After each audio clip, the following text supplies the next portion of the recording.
के 1000-2000 तब बेकार लूंगी मैं, नहीं सोना चांदी गलबा के हार लूंगी मैं। हारे गावे सोहर सब अगन वायल, गावे सोहर खुशी अगनवा भेल।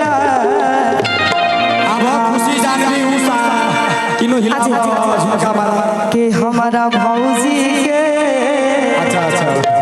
रे हमारा उषा जी के दू गो ललनवा भेल।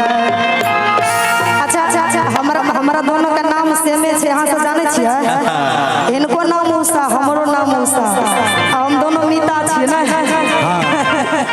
ये लेकिन हिमाचल प्रदेश से, हिमाचल से है ना। कहा जाए तो नेपाल की भी है और हम बिहारी हैं। कोई बात उषा जी के लिए है। लीजिए उषा जी आपके लिए, इनको पहले प्रणाम कीजिए। हाँ बात ये है कि दोनों उषा जी इतना स्मार्ट हो गई है ना, पैसा निकालने में देरी नहीं लगता काका, तुरंत निकल जाता है। उसमें भी हिमाचल का जो सेब होता है एकदम वो कश्मीरी सेब, वैसे वैसे लाल लाल इनका गाल भी है, इसी तरह का शिकायत नहीं है। कश्मीरी सेब है हिमाचल कि 1000-2000 तब बेकार लूंगी मैं, नहीं सोना चांदी गलबा के हार लूंगी मैं। गावे सोहर सब अगन वायल, गावे सोहर खुशी अगनवा भेल। आइएगा मूड में कि हमर भौजी के दू गो ललनवा भेल, हमर भौजी के दू गो ललनवा भेल, हमर भौजी के दू गो ललनवा भेल। 1000-2000 तब बेकार लूंगी मैं, नहीं सोना चांदी गलबा के हार लूंगी मैं। 1000-2000 तब बेकार लूंगी मैं, नहीं सोना चांदी गलबा के हार लूंगी मैं।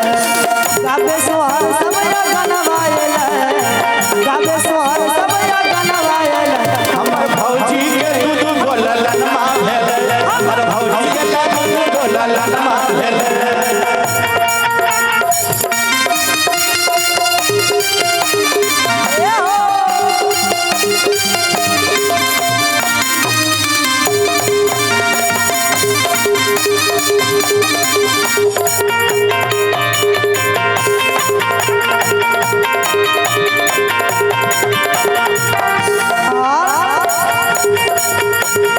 भौजी के लिए इधर आ जाए उषा जी, इधर आ जाए। प्लेटफॉर्म को चेंज कीजिए।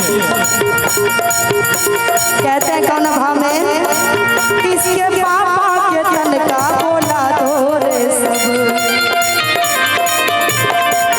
तने गहना और जेवर लुटा दो रे सब। कोई गहना ये जेवर लुटा दो रे सब, किसके पापा के तन का बोला दो रे सब, तने गहना और जेवर लुटा दो रे सब।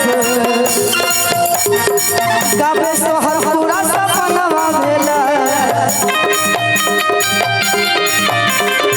गावे सोहर पूरा सपनवा भेल। हमर भौजी के दू गो ललनवा भेल, हमर भौजी के दू गो ललनवा भेल। अरे जिया जिया